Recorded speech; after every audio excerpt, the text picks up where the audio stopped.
On the 70th anniversary of communist rule in China, a massive military parade in Beijing showcased some fancy new weapon systems. But how dangerous do they make the Chinese military?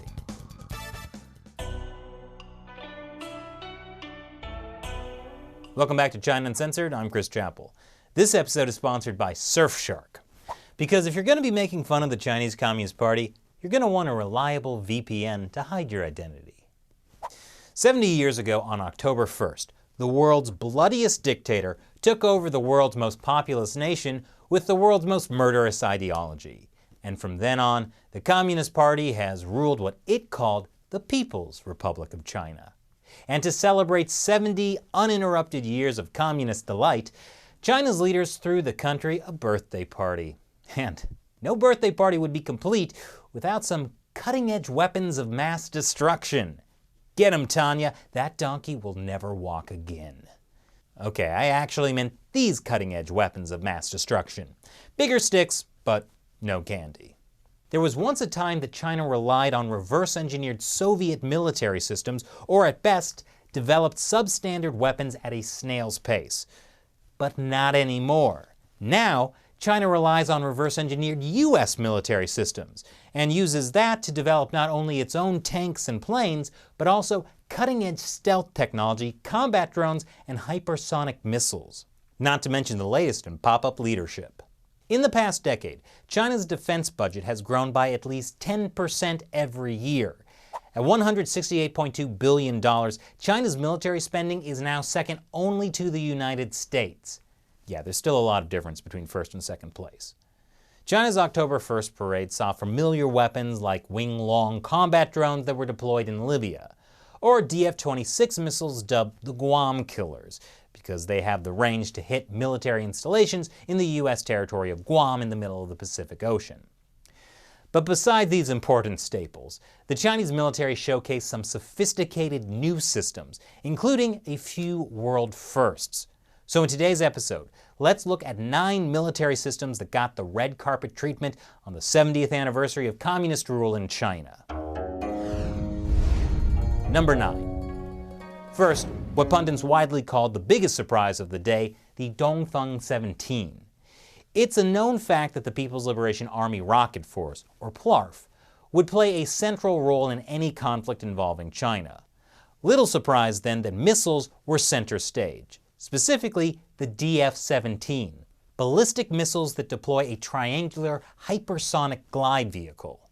They launch like an ordinary ballistic missile, but the warhead has small wings, and after separating from the booster, it acts like a maneuverable glider. Hypersonic, so it can fly at 5 to 10 times the speed of sound and deliver a conventional or nuclear warhead.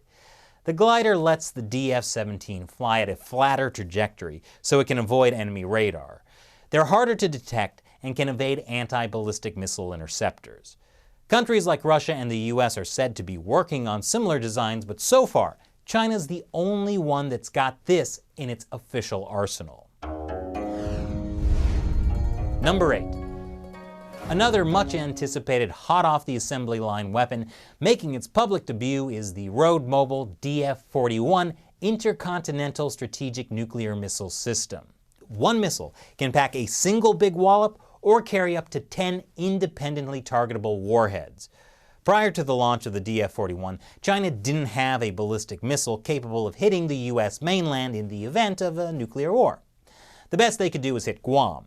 But with the DF41, China looks to have overcome its biggest weakness in military strategy against the United States. Chinese state media says this rollout is for, quote, balancing power and securing victory.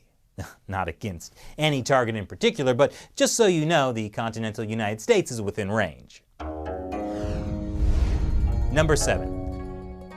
Another new weapon that was supposed to be shrouded in mystery but got leaked in a promo video ahead of the parade was hidden inside these launch canisters. They say DF100 on the side, but maybe to restore a sense of mystery, the CCTV announcer called it the CJ100 Hypersonic Cruise Missile. Here comes the CJ100 Cruise Missile formation, the latest in CJ series. The hypersonic weapon features high precision and long-range strike capability as well as fast response. The CJ stands for Changjian, or Long Sword.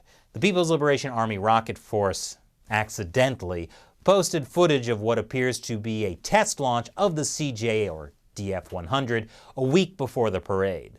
An expert told the South China Morning Post that the missile's slim dorsal fins, foldable tail fins, and additional propellant suggests it's a long-distance hypersonic weapon with a range of more than 680 miles. Can't hit the US, but it's good enough for the South China Sea. Number 6.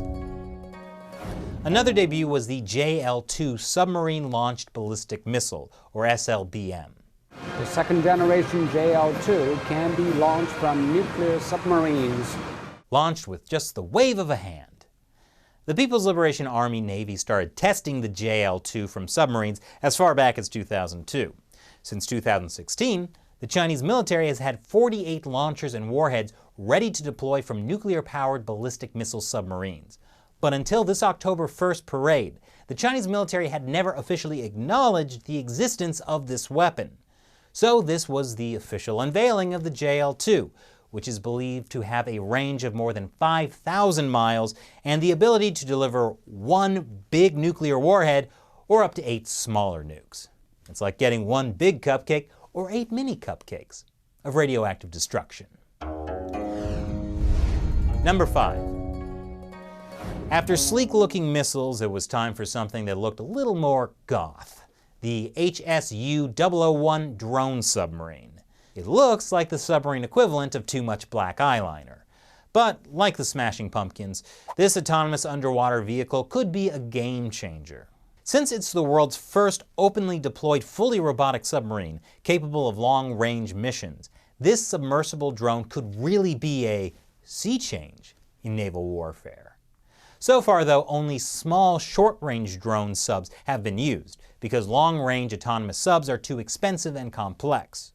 Not much is known about this HSU DoubleO1, but since it doesn't have any torpedo tubes, I assume it's to be used for spying on the mermaids in the South China Sea. How dare they violate China's territorial waters? Those mermaids better recognize the 9-dash line. Number 4. Another drone debut was this blade-like craft with the designation DR-8 or WZ-8, a supersonic spy drone. Designed to soar over the Pacific at speeds ranging from between 3 and 5 times the speed of sound, the supersonic spy drone uses a mysterious propulsion system. The Chinese military has not disclosed any information about the propulsion, but the tech nerds at The Aviationist figure that it's probably a liquid or hybrid rocket engine. The South China Morning Post reported that the DR-8 would be expected to play a key role should there be a conflict with U.S. aircraft carrier strike groups in the South China Sea or Western Pacific. The DR-8 spy drone is said to be able to launch from the ground or from another aircraft, though frankly, even in the parade, it's terrifying. Number 3. The H-6N long-range bomber is an upgraded version of the H-6 series, which until now could only carry and drop gravity nuclear bombs. But the fuselage of the new H-6N seems to have a cavity that would allow it to carry a huge air-launched nuclear missile. And in smog like that, you probably won't see it coming. Another new feature is an in-flight refueling probe for air-to-air top-ups. That would give the H-6N an estimated range of 3,700 miles, or from Beijing to Alaska. Not really a threat. Number 2. Another new reveal was the latest version of the Sharp Sword stealth combat drone, the Hongdu GJ11 Legion. The drone now features a completely redesigned rear aspect with a stealthier exhaust, because sometimes you just need a stealthier exhaust. The drone can carry 2 tons of laser-guided bombs or missiles. It also happens to look a bit like the US Navy's X-47B attack drone. I'm not saying it was stolen technology, but... Anyway, good luck, because America's X-47B supposedly performed well in tests, but was never deployed. In any case, a non-weaponized version of the GJ11 will deploy on Chinese aircraft carriers, all 2 of them, where it will be used for surveillance and reconnaissance missions. Number 1. The final debut worth mentioning is one that looks like you could order the kit from Taobao and assemble it in your garage. A two-man gyrocopter called the Hunting Eagle. The Hunting Eagle gyrocopter is basically a smaller, cheaper, and slower version of a helicopter. So it would be terrible in combat. But don't worry, this Eagle won't be in combat. The hunting part means search and rescue, border control, reconnaissance, anti-riot, and other roles. It will also be used to self-deploy Chinese special forces on missions into enemy territory. So, not as fierce as those other weapons, but I still wouldn't want that landing in my backyard. Or Hong Kong. So, why did the Chinese Communist Party choose to show off all these advanced weapons? For the same reason my friend Damien always takes off his shirt at the gym in front of the ladies. Sure, he gets a lot of attention, but deep down inside, he's insecure. And he wants America to know that if they mess with him in the South China Sea, he can stand up for himself. Wait, I'm not talking about Damien anymore, but basically it's the same thing. Think of this month's giant military parade like Xi Jinping with his shirt off. Wait, don't think about that. But anyway, just because the Chinese Communist Party is insecure doesn't mean its military is just a bluff.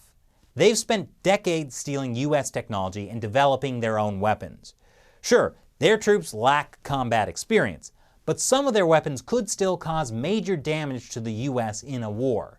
And the Chinese Communist Party televised the whole parade and broadcast a version with English voiceover to make sure that its frenemy across the Pacific knows what's up.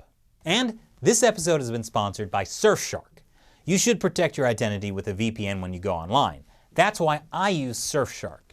You should be using a VPN too, whether you're in Hong Kong protesting communist China or simply going online in a public place anywhere in the world.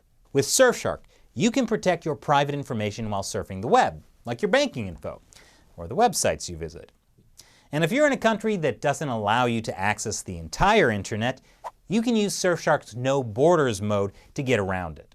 But Surfshark also makes sure that all of your favorite apps and websites will still work no matter where you go when you add them to their whitelister feature. Plus, you can connect as many devices as you want. Try it out with a 30-day money-back guarantee. And Surfshark has an amazing discount for China Uncensored fans. Go to surfshark.com/uncensored and use the code UNCENSORED to get 83% off a 2-year plan. Plus, get 1 extra month free. Protect yourself online? Click the link below. Once again, I'm Chris Chappell. See you next time.